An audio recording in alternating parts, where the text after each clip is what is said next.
Calgary Stampede went into toward paddock and up towards it.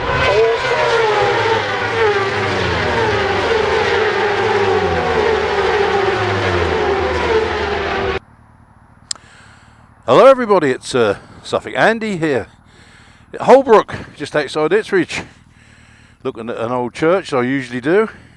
Very nice little village, and got my ZZR back.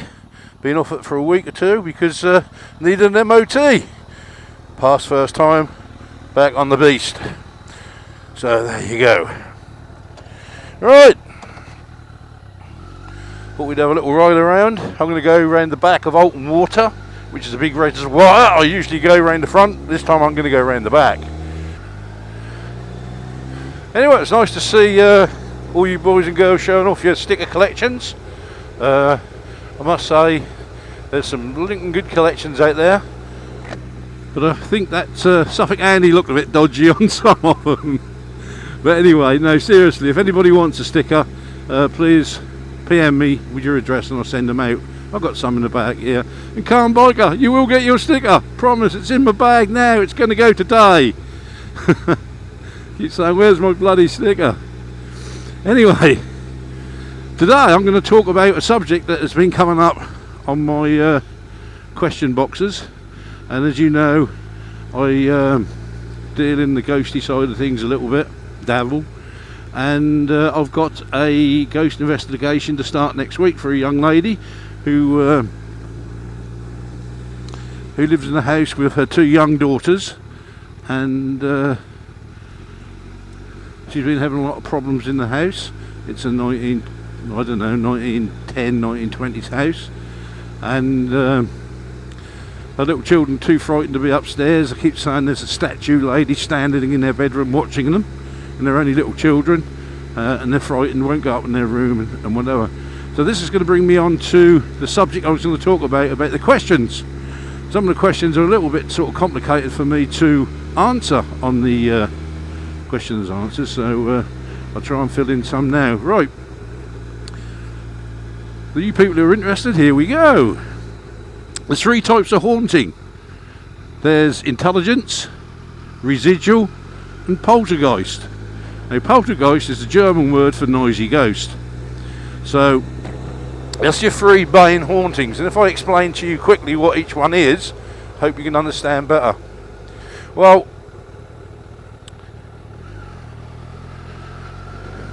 intelligence is that the ghost has got intelligence to it. It knows you're there, it knows it can contact you, it knows it can do things, and you can contact it back and everything else. So cool, look at the custard fields. Actually, there's custard fields all over bloody the world now, you know. Even Captain Cranky said he had some in Australia. But anyway, getting back to the subject, yeah, they're intelligent. They know what's around them. They know what they're doing. As easy as that. Residual is more as a tape theory, where, say if you said the lady in grey walks across the battlements of the castle every 25 years, and she does.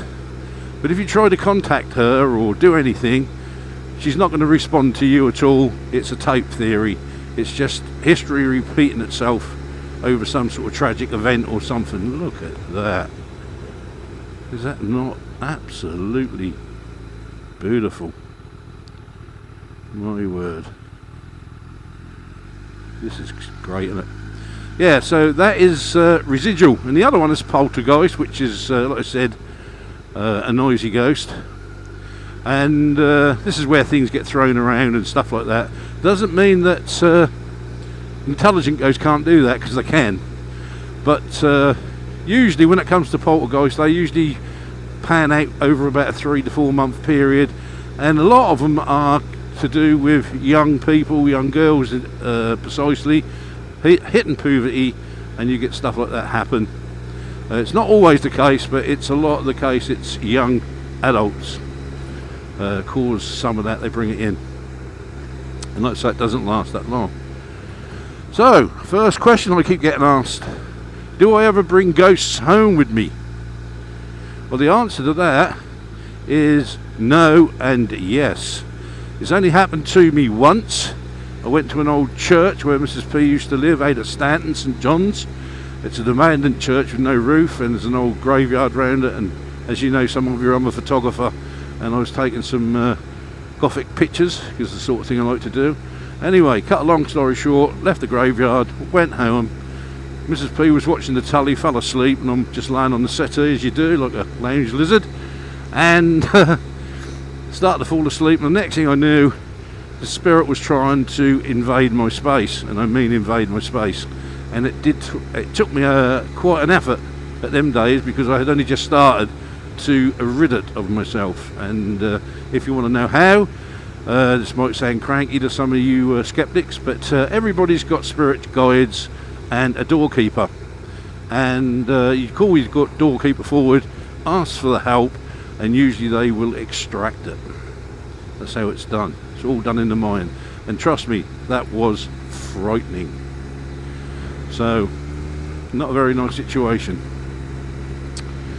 The second question I keep getting answered is, do I ever get hurt by ghosts? And the question is, not very often. They can hurt you. It's not a thing they do a lot, but they can get quite violent. And I had a small story I'll tell you now, that a lady phoned me up a couple of years ago during the day and said she's been sitting on the bed looking out to her hallway through a door, and a black figure walked past the door and frightened her to death. Could I come round because she's too frightened? So I went round and had a look round, and looking down that hall was an L-shaped hallway, and as I turned the L-shape to go down the next part, there it was. And I could feel it. I couldn't see it, I could feel it, and she was standing a few paces behind me, frightened, poor woman. And as this thing rushed past me, I felt this burning sensation across my neck, and when I looked,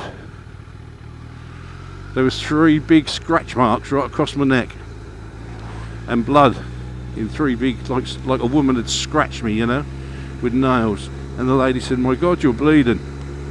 And there was the 3 scratch marks. So yes, they can hurt you, especially the spiteful ones, trust me. But there again, you know, they're only you know, they don't like to be sort of interrupted, really. Some of them do. Some of them are calling out for help, and some are not. And I'll tell you a quick story now. I was called to a local pub, and the landlord said that he was having lots of problems in his pub with a female spirit ghost.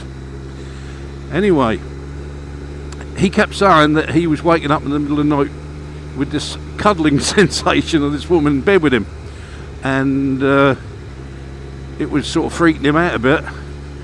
But when I sort of looked into it, I couldn't, in a spiritual way, I couldn't actually think to myself, why would he get in bed with this guy? Why would she get in bed with this guy? And I didn't feel she'd get into bed with anybody else. And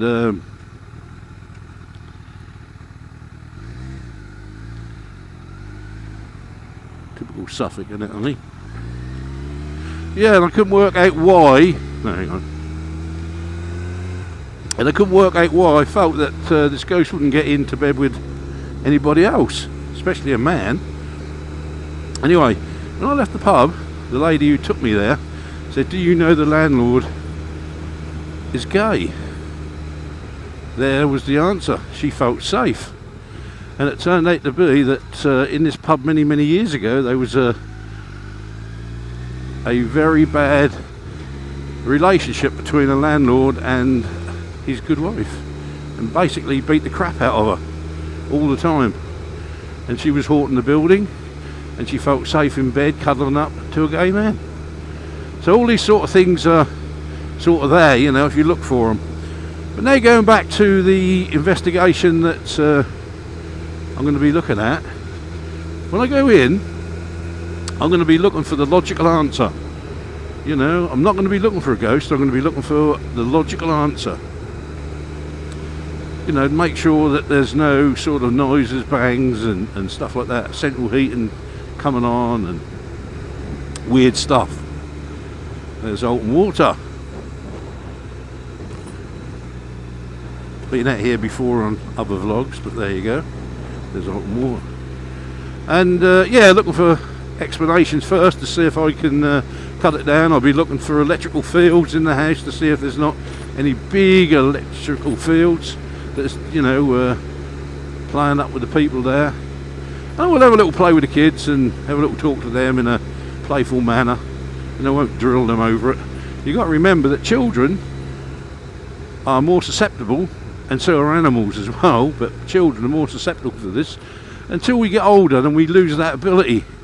If a child says they see ghosts or something like that, they're not usually wrong.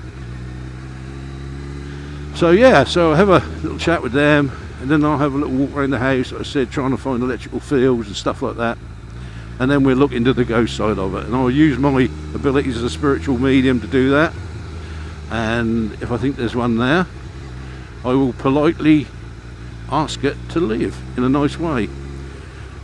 Or if the lady's quite happy for it to stay, I shall say to it, you can stay here as long as you don't intrude on the family. They own this house now, you don't. You're a guest, and if you can't be a guest, you're going to have to go and give it a chance. Now if that carries on scaring the children and stuff like that in the future, then I'll go back and I will clear it, and I'll send it back to where it came. And that's another process I'll go into another day. Oh, it's so lovely out here. We had some bad weather yesterday. Still overcast, but it's so warm. And it's so green now, isn't it? So lovely.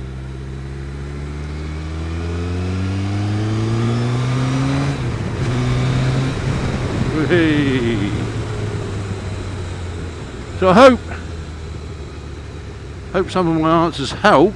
There's so many that comes in, I probably forgot half of them, but I'm just trying to think now to see if there's anything else I can tell you. I hope it explains a lot of things. If you're a skeptic, you know, towards it, that's fair enough. I've got no problem with that. And a lot of people are.